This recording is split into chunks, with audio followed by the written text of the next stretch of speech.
But what happens when we decide to raise kids who love to read stories instead of swipes?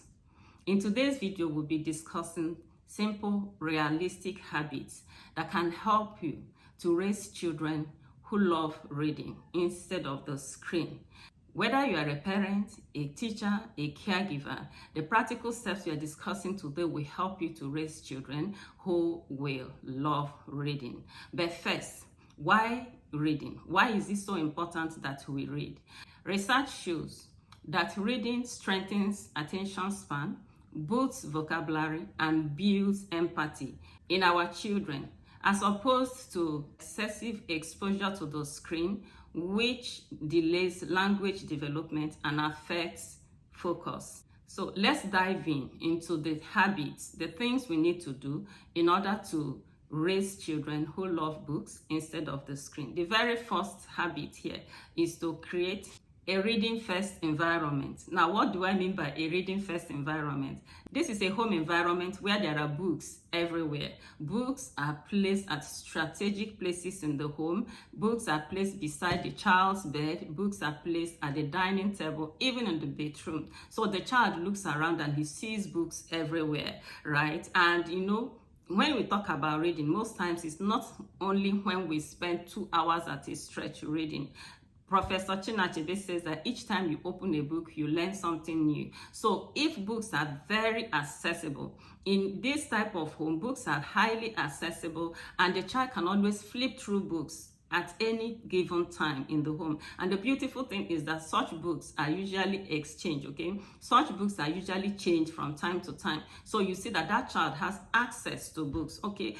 That is what it should be. I remember when I was raising my children up, there were books everywhere. Yes, there were books everywhere. This is what it should be, because most times when we talk about reading culture, you ask the parents, what books do the children have access to? A lot of the times there are no books. Some mothers will tell you, but he has his school books. They are not exactly the same thing. When we talk about providing books, we're talking about books that children will love reading. We're not talking about school books. I hear a lot of mothers complain in my webinars. They will say, but he doesn't love to read. We have a lot of books, the school books. No, it's not school books we are talking about here. We're talking about getting books, the kind of books that the children would love to read, and placing them at strategic points in the home so that there is always a book within reach to the child, okay? So that's the first thing you do. Create a reading first environment. The next habit to establish in your home is to establish a screen-free zone. Yes, let there be screen-free zones. Places like the bedroom, places like the dining table, or even in the car. Maybe you are going through a car ride.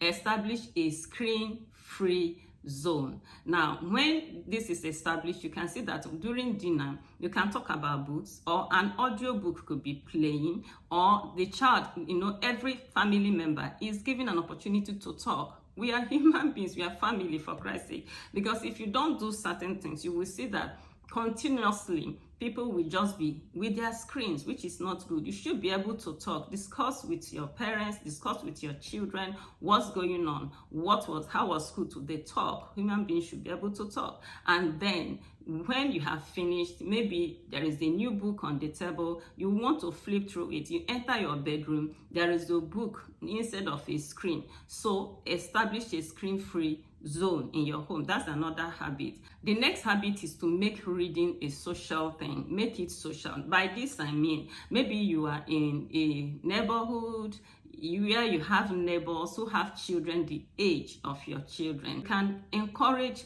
such children, all of them, to begin to read the same book, okay? It's just like establishing a mini book club. Now, children are competitive by nature. Children love it when things are done in a community. If your child knows that other children, maybe cousins and neighbors, are reading the same book that he's reading, he will be motivated to read, because when they are discussing the books, he will want to contribute, okay? And it's a lot more fun because he knows that the other people are reading the same book at the same time with him. This is very, very encouraging. Instead of when children gather together, when family or friends gather, they will all be pressing the screen. Let it be that as they are gathering, they are talking about books, they are talking about about stories that they've read from the books, okay? So this is another habit to be established. The next habit is that you should be a role model. I've always said it that most times children get addicted to the screen because parents are addicted to the screen. As a parent, you are your child's first word. You are your child's first role model. So whatever the child sees you do is most likely what he's going to be doing. When my children were growing up, they saw me with books. In fact, my mother once commented that there were books everywhere in my home. Yes, okay, so my children saw books in the home. They saw me reading books, and they had access to from board books, bedtime stories, and all that. So it was easy for them to see me reading. And because they saw me reading, naturally they flowed towards books, right? So be your child's role model. You can't be promoting a habit that you are not immersed in. And let nobody begin to tell me that I'm not a book person. If you are a parent in the 21st century, you have to be a book person. Number one, you have to model reading for your child. Then you also have to learn. Yes, read books that will help your parenting skill. Read books that will help you to be able to parent the 21st century child, because they have access to a lot of information, and you can't be parenting children who have access to a lot of information and you don't have superior information. So that's why it's so important that children will see you read. That's why it's so important that you model reading for your children.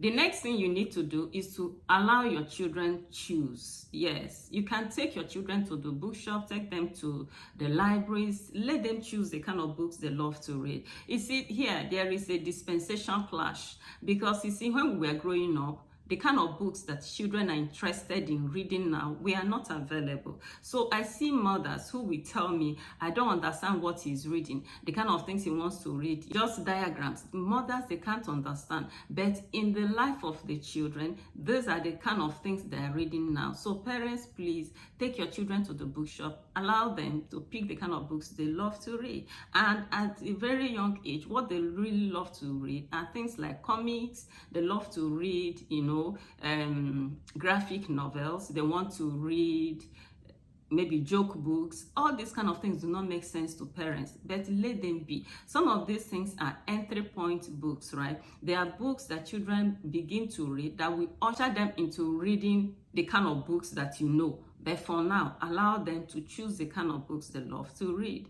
Because when a child picks the kind of book he's interested in, when reading becomes fun, then the screen loses its hold on the children. So please let them be, right? Let them read the kind of books they love to read. Another habit you can establish is establish the habit of a reading ritual. Yes, there are some rituals that, revolve around books. Maybe in your home is a ritual that on Sundays before breakfast there has to be story time, or before bed there has to be tales, reading of a story, something like that. Okay, so establish your own ritual that is unique to you. Maybe you read before dinner, or you read after dinner, or on weekends you read this kind of story, or on weekends mommy or daddy reads from a book for everybody to listen.